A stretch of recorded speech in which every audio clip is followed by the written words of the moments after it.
Yo, what's good, YouTube? This is Jay from TNJ, and here we are, man, right before the start of the season, going up against Washington State to open up the season. Luke Falk is going to be a problem, so let's just look at our recruiting here. And as you know, at quarterback, we have a couple of options here. Let's just look at our depth chart here. Richard Lago, he's actually going to get the start, and there's a reason, man. He's a senior, number 21. He's a senior. You know, Ramsey he's an interesting prospect. He's a freshman redshirt. He's going to have his time. 83 speed. That's the big difference. Just that 30-point difference in speed. But honestly, awareness is such a big thing because awareness matters, man. I'm telling you, awareness matters when it comes to throw accuracy, knowing how to get the ball to receivers. So I'm actually going to keep Lego in there.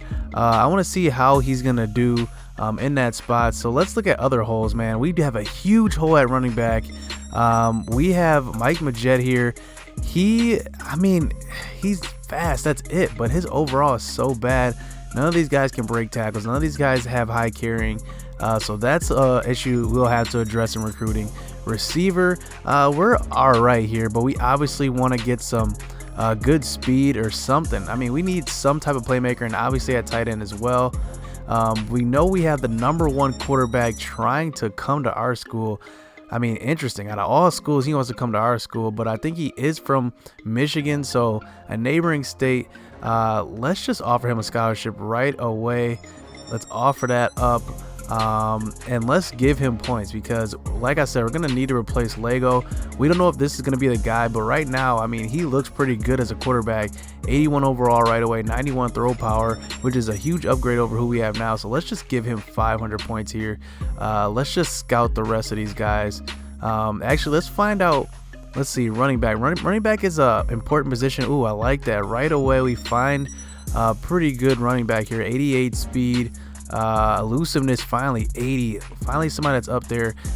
Running back is an important position for us. Let's just look at the other guys. Athlete, we can always use athletes. We never know what position they're going to play. Let's just look.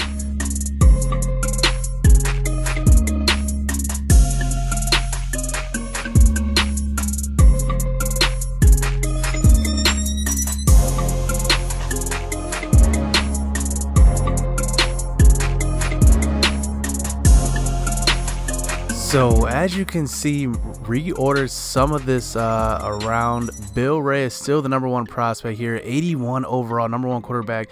Paul Stone is actually going to be on my #2 prospect on my board, mainly because he's a running back, and we need running backs bad. And it looks like out of the gate, I mean, the only thing that's bad with him is carrying. 68 carrying. We might try to look for another athlete to possibly fill that role. We never know, but right now Paul Stone is at #1 running back. Nate Owens, who's an outside linebacker, he's actually #1. We're #1 on his list, so right now it's pretty good to recruit somebody that wants to go there. So Nate Owens, #1 outside linebacker. Richie Simmons, another outside linebacker, he's also interested as well. And then the third outside linebacker, we're first on his list, so we're gonna round out our top 5. If we can get a good group of linebackers, man, we can do some things. They don't necessarily have to play outside when they come. They can transition to middle. They can transition to end. You never know. So I saw this guy actually on the board, Dusty Harrison. He's an athlete. He's only 12% locked right now. So we might have a good chance of going after him. I think he's from Illinois, I believe. Let me see. Iowa. He's from Iowa. So #5 athlete. And I've seen just like what he looks like. I mean, right now I don't have anything scouted, but he looks like a pretty solid player here. And then rounding out our top 10 is another running back, 93 speed, which I liked. Hopefully that carrying is greater than a D when I scout it. Pat Dixon, another cornerback, another linebacker, then some athletes to round out here. So that's going to be our board for right now. Let's just look at what we are ranked and what the season outlook looks like. So preseason, we're 59. That's not too bad. Special teams is our greatest strength at B+. It's not too bad. I mean, we could have been worse here. We could have been lower. So I honestly am not mad at 59. As you can see, only thing above 80 overall is our defense. So we're going to be looking to improve upon that. Let's just look at who else they have in our conference. Let's look at our conference outlook here. Let's see where they have us ranked.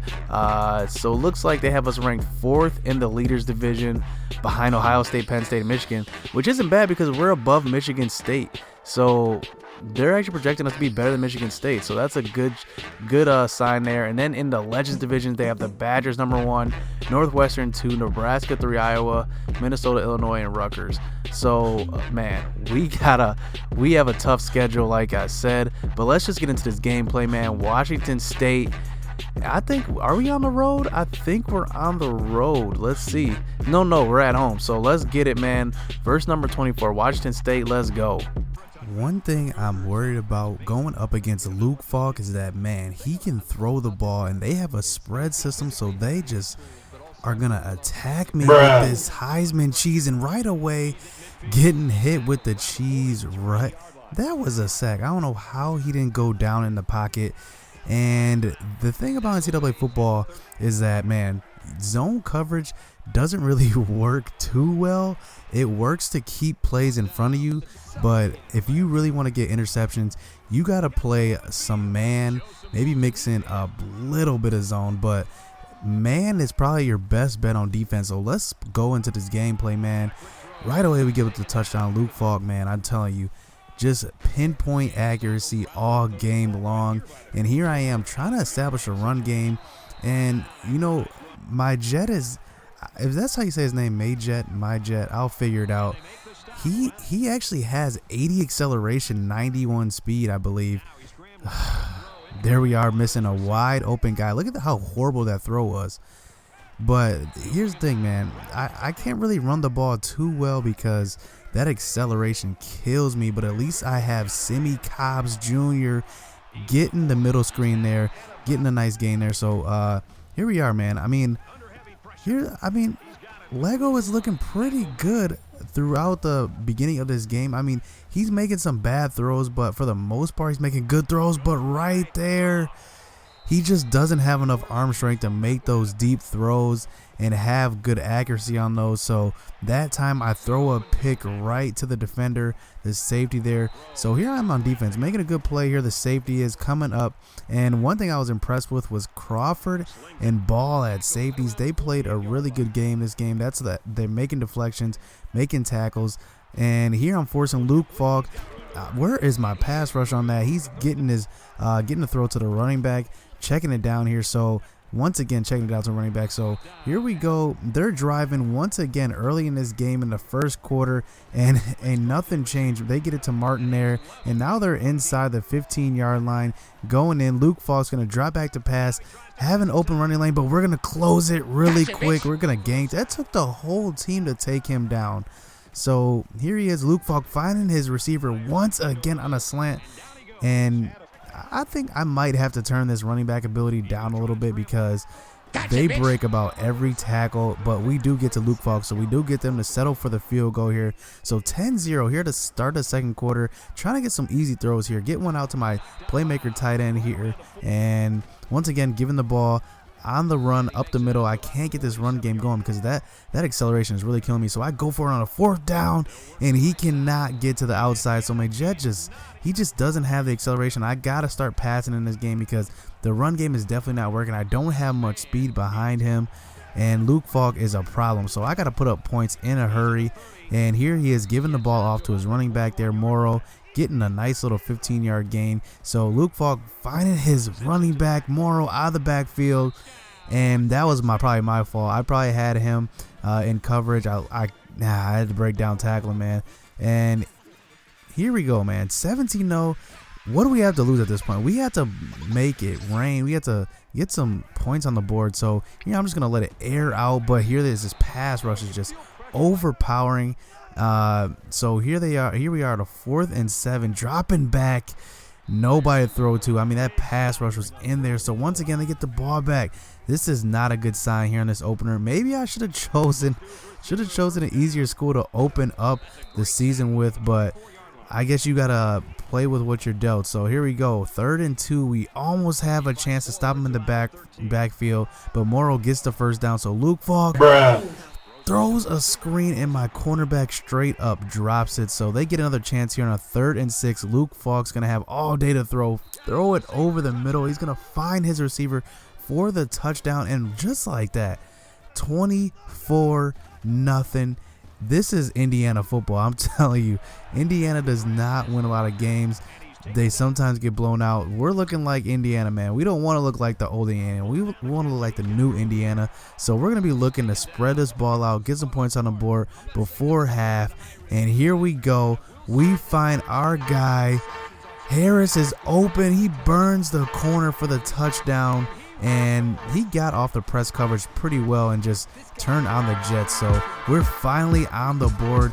Washington State 24-7. They have the lead. So remember, they have a little bit of time here. They have a minute and a half. Remember, the clock stops at a minute 30. But guess what?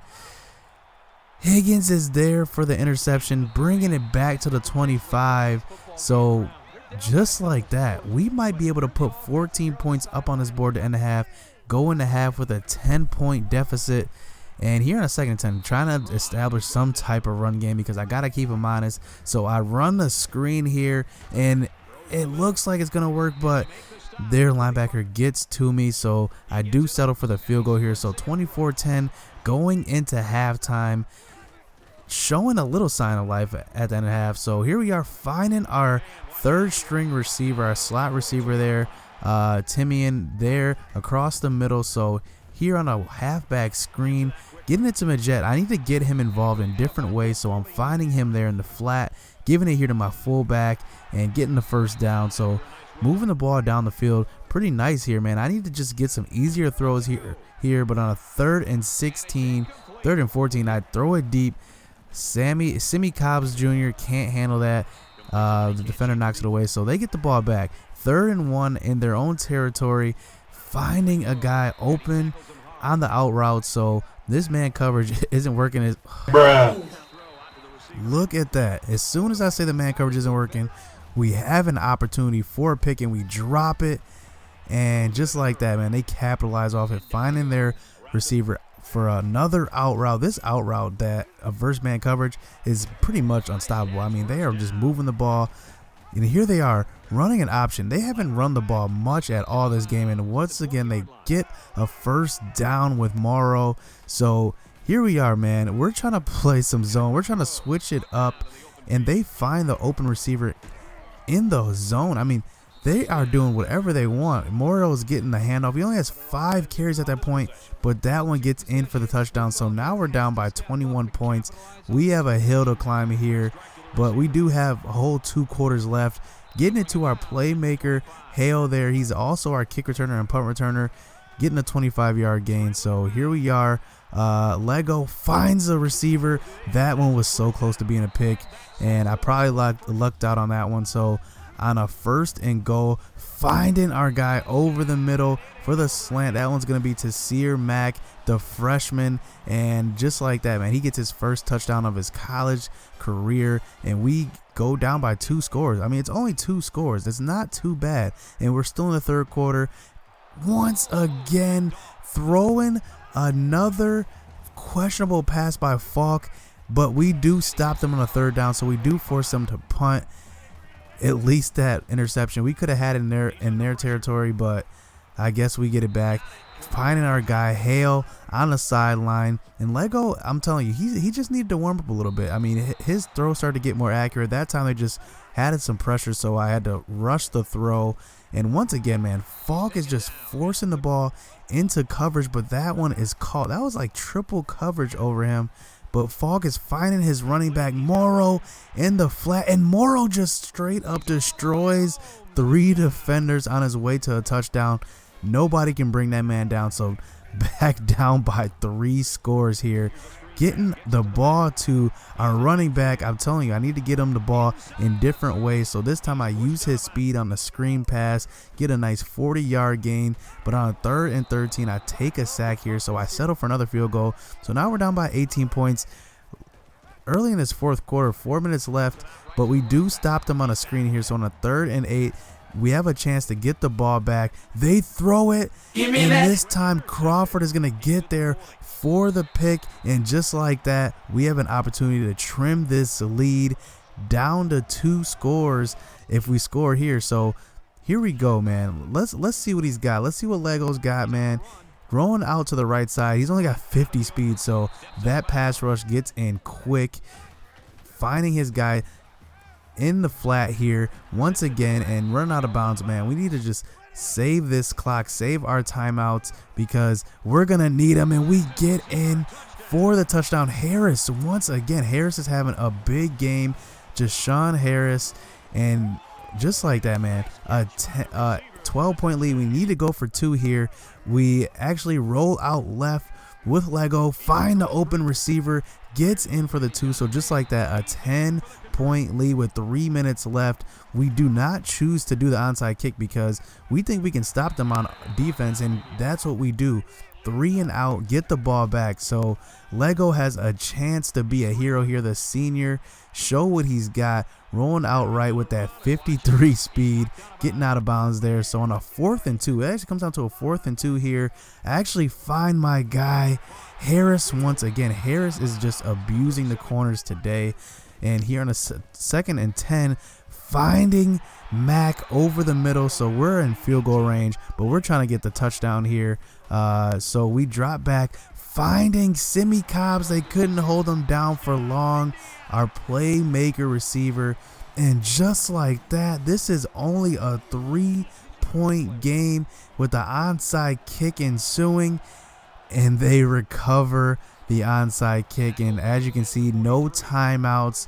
So they take the knee, take the victory. And just like that, the Indiana Hoosiers come so close to getting their first win of the season in the opener against a ranked opponent. So not ideal, but we only lost by 3.